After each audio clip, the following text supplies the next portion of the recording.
Ay, di ano ginagawa mo dito? Gusto sana kitang makausap and I wanted to apologize. Ano ka ba? Limutan mo na yun, wala yun.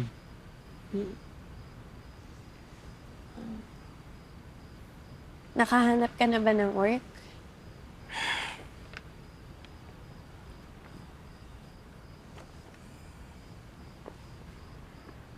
Ayun nga. Wala nga rin ngayon. Ay, wala na talaga akong choice eh. Kung di umuwi sa amin sa Buena Vista. Paano yung pag-aaral mo? Sayang naman yung scholarship mo. May choice ba ako? May mga responsibility ako sa anim ko pang kapatid.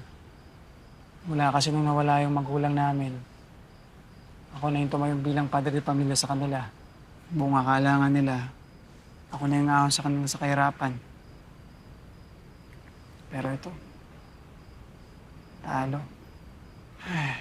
Gawa na nga lang at pagbenta ng mga kanilang kaya kong gawin. Pornado pa.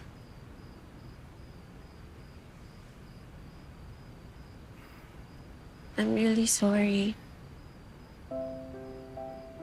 Can I make bawi to you? What if i-merge natin yung mga businesses natin? Tsaka magaling ako sa social media promotions. Makakatulong yun sa atin. Sa'yo. We can think bigger na hindi lang limitado dito sa atin. Ano ka ba? Muna kailangan gawin yun.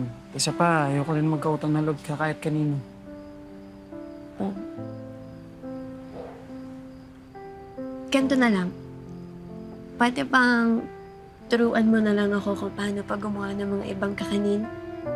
Isipin mo na lang na I hired you to teach me to how to make mga iba pang kakanin na hindi ko alam paano gawin. Para hindi awkward.